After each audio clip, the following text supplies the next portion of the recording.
Assalamualaikum warahmatullahi wabarakatuh. Terima kasih sidang hadirin masih lagi bersama dengan channel seadanya. Baiklah, sidang pada pagi ini membicarakan akan proklamasi orang Melayu yang baru dilancarkan oleh mantan bekas Perdana Menteri Yang Amat Berbahagia Tun Dr. Mahathir Mohamad. Jadi tanpa kita mempolitikkan sesuatu benda tu, jadi seperti biasa ada makluman sedikit. InsyaAllah buku Ulit Mayang, Rahsia Puteri Melayu dan Orang Melayu akan keluar juga dalam minggu ni. Buku Isa Ruhullah, sekali lagi saya maklumkan, akan juga keluar pada akhir minggu ini insyaAllah, kerana berlaku kekangan dan juga kawalan ke atas penerbitan dan isu melibatkan orang Melayu di tanah air kita. Baiklah, malam ni kita akan membicarakan proklamasi orang Melayu, apa cerita yang sebenarnya kan. Macam mana kita nak lihat patah-patah perkataan orang kita ni tak semudah yang kita sangka. Jadi cerita apa ni? Tuan Aku Ketuanan Melayu yang telah saya nyatakan berkali-kali. Jadi dalam kita nak membincangkan satu isu yang kritikal kepada bangsa kita.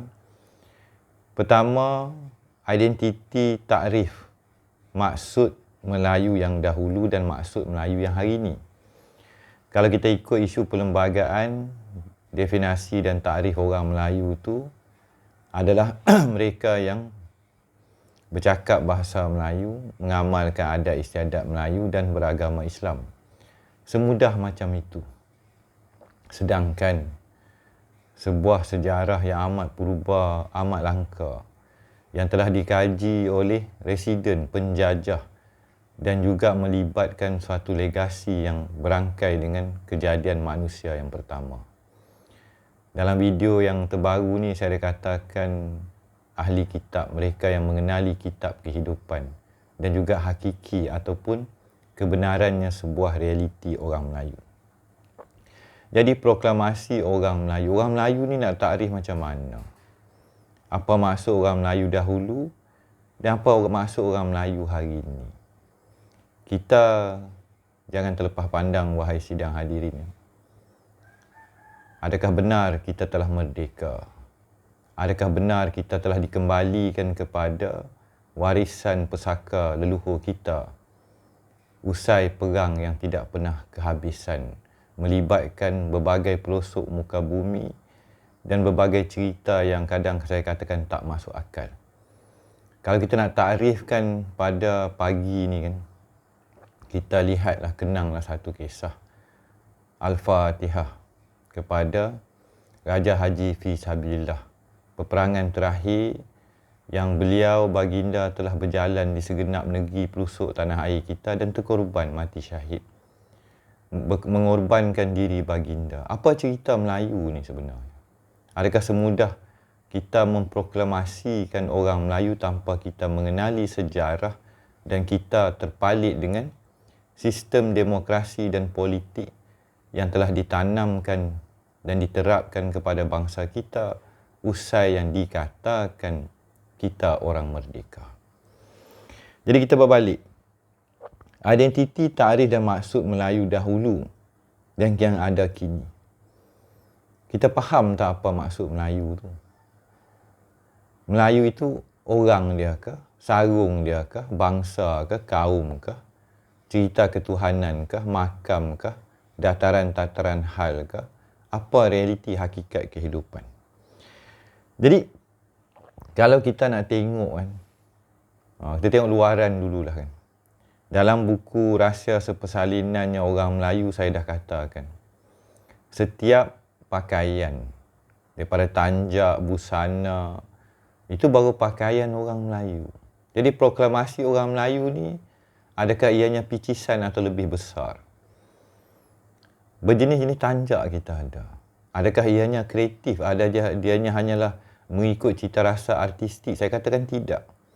Ianya ada padanan di dalam susun atur, tari, gelanggang, takungan dan takarnya. Tengok, bahasa Melayu ni dia bahasa. Bahasa Melayu ni tak semudah dia kata Orang Melayu, orang yang berbahasa Melayu. Tapi dia reti tak bahasa Melayu tu lagu mana? Kalau tanjak ikat kepala dia dah beribu jenis yang ada kena dan sinonim dan tersusun, tersulam indah terkait dengan tenaga kosmik. Seolah-olah kita ni, yang saya katakan ahli kitab ataupun dikatakan warisannya Dewata Raya ataupun yang telah menyusuri, mengenali turunnya ayahanda yang pertama dan moyang kita yang pertama daripada titisan yang paling agung sehinggalah menapak dan berjalan di muka bumi pada hari ini. Jadi, dalam hendak kita membicarakan orang Melayu, adakah semudah saya ulangi sekali lagi, proklamasi orang Melayu tanpa kita menyelesaikan benda yang telah dicabut, dihilangkan, digaibkan sejarah kita, khazanah kita, manuskrip kita, jati diri kita. Kita orang baru bangun daripada tidur. Jadi, saya ambil masa sikitlah sidang video pada pagi ni. Kan? Saya balik daripada Amerika, saya tengok bangsa saya. Saya tengok negara saya. Saya tengok orang saya. Serba-serbi kita melihat kita sebuah bangsa yang kalah. Ini kita belum pergi lagi 12 perkara yang ada dalam proklamasi orang Melayu. Kita dah hilang serba-serbi. Kefahaman anak bangsa kepada bahasa Melayu tu sendiri. Kita telah hilang intipati jiwa dan pertalian dengan Yang Maha Esa. Tali Allah tadi. Tali Yang Maha Esa. Dalam buku saya, Ketuhanan Orang Melayu. Kan? Kita ada self-identity. Tapi apakah maksud self-identity kita? Adakah bahasa Melayu yang kita warisi ini telah meletakkan makam dan kedudukan kepada pengenalan diri orang Melayu? Maksudnya kata I, orang Arab kata ana, kamu ante, dan macam-macam bahasa kat muka bumi. I, you, me, them, kan? Aku, dia, kami, mereka, saya. Kita balik pada saya. Jadi, kosmologi orang Melayu ni, kalau ketuanan, saya katakan tuanku, tuan aku, raja sekalian alam. Bagaimana hendak kita melupakan dan mengambil barang seolah-olah melepaskan batuk di tangga. Pada hari ini bila kita sebut orang Melayu seolah-olah tak ada nilai dah. Sedangkan kosmologi, filosofi, daulat dan karamah hanya orang Melayu ni amat tinggi. Ada pertalian di dalam bahasa yang saya katakan bahas asa, membahaskan keesaan tadi sebagai bahasa Melayu. Belum cerita Melayu lagi, tu cerita bahasa. Nak sebut Melayu pun dalam konteks ruang lingkup bahasa Melayu. Ataupun yang dikatakan lebih bahasa tu lah, Suryani ke, Sanskrit ke, bahasa Pali, tu nanti label saja. Kita balik pada self-identity. Orang jumpa saya tanya, siapa nama kamu? Siapa kamu? Fauzi. Boleh cakap macam tu? Dah langgar adab, sebab orang Melayu ada adab istiadat budaya. Jadi saya, ada juga orang dulu kata hamba. Ambo dikenali sebagai siapa? Saya Muhammad Fauzi bin Ismail. Anaknya Mai. Anaknya Haji Ismail. Al-Fatihah lah kepada arwah ayah saya yang telah kembali ke rahmatullah.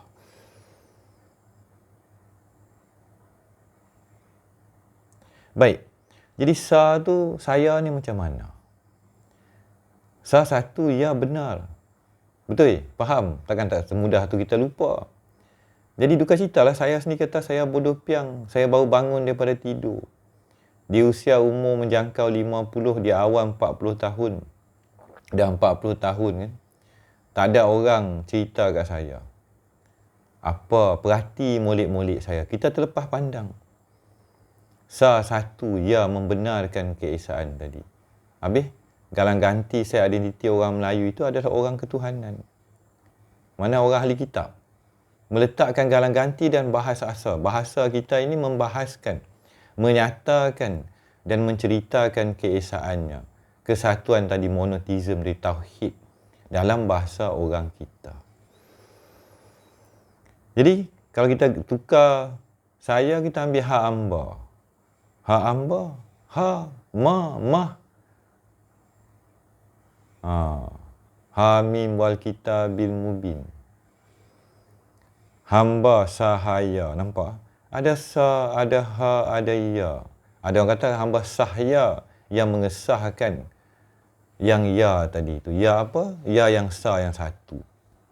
Jadi, mudahkah kita nak kata proklamasi orang Melayu? Lepas tu kita pumprang-pumprang cerita benda yang picisan. Sedangkan Melayu itu amat dalam.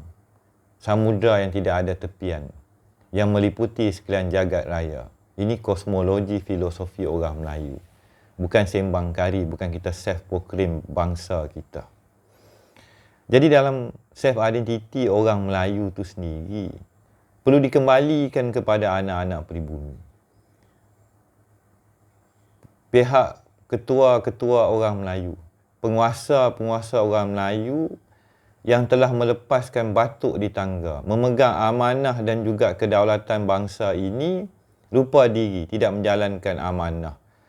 Itulah Mahathir kata, mereka dah kong kali kong.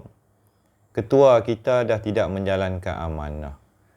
Tidak memegang adat, budaya dan juga tanggungjawab kepada bangsa Melayu, orang Melayu. Belum cerita orang, belum cerita bangsa, belum cerita kaum. Belum cerita lapisan-lapisan diri seorang Melayu. Gaji diterima. Gelaran dipakai. Mana amanah kepimpinan kita? Benda ni jadi sebab apa? Macam cerita Mak Kilau lah. Jadi sebab telah berlaku sejarah hitam. Malahlah kita nak ulang kaji sejarah kan.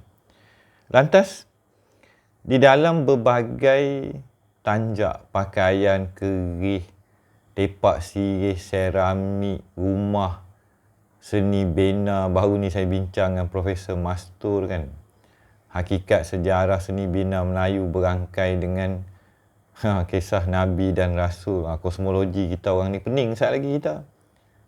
Jadi tidaklah semudah itu, wahai sidang hadirin. Kita nak proklamasi apa, orang Melayu apa maksud, apa yang telah berlaku, apa sedang berlaku, apa yang bakal berlaku.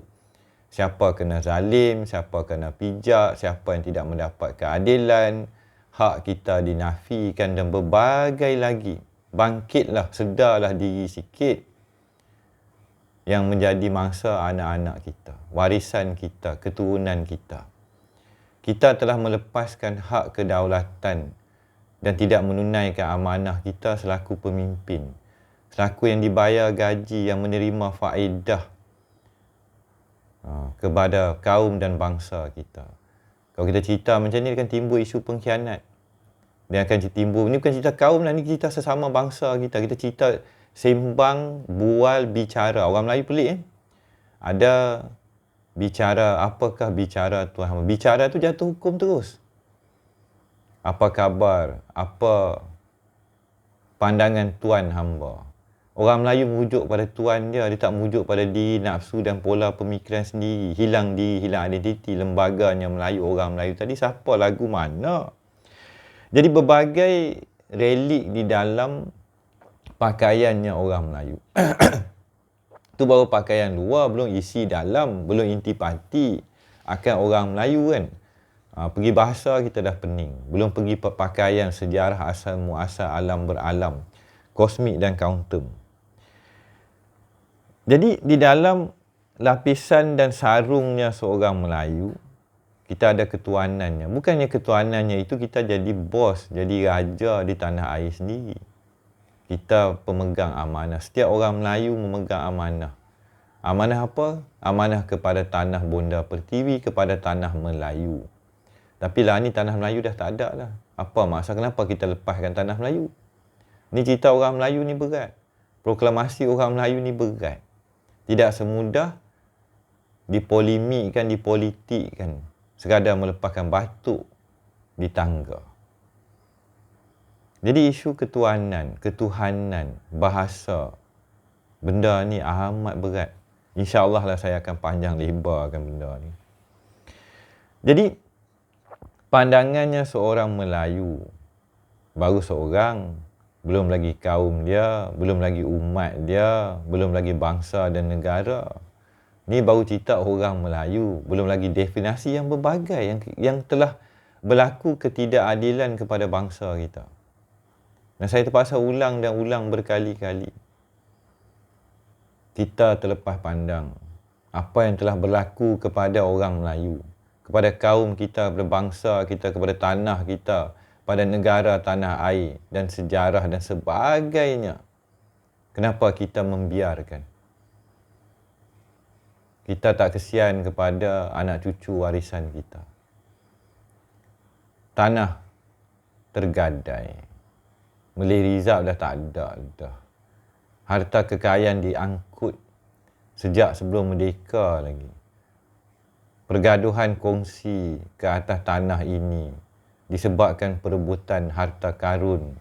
Kita bergaduh sama kita. Orang asing datang rampas harta kekayaan tanah air. Lepas tu ting-tong bagi merdeka, nama tanah Melayu kena buang.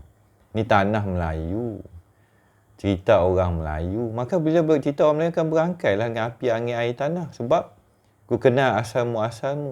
Darat pulang ke darat, laut pulang ke laut. Ini semua hakikat dan intipati jati diri seorang Melayu. Jadi nak proklamasi orang Melayu, kalau orang Melayu mendefinisi lagi masih tercungat-cungat nak cerita apa? Kita kena betulkan keadaan. Jadi, majlis orang Melayu. Mana penghulu kita, mana moyang kita, mana alam beralam kita. Mana ketuhanan kita. Lembah Bujang, Gangga Negara Beruas, Perak Men. Kalau kita cakap macam ni, kita reminiscent sejarah? Tidak. Rumah kita dirompak, dibakar. Tanah dirampas. Pemimpin mengkayakan diri sendiri. Kita kata tak payah pandang lah ni tapak Tok Nenek hang, pi jual lah, pi bakar. Telaga tok kita yang gali, dusun kita semua dah jadi hak milik orang dah. Kita lepas tu siapa punya tanah dulu? Ni tanah dulu Haji Daud. Dulu dia boleh buka tanah 80 ekar seorang dia saja, pakai rimau ke pakai saka ke. 5-6 orang je orang kampung dulu lari, buka bendang, buka dusun, buka sawah. Tepi air sungai kan. Ada dekat tepi air laut. Macam-macam hal.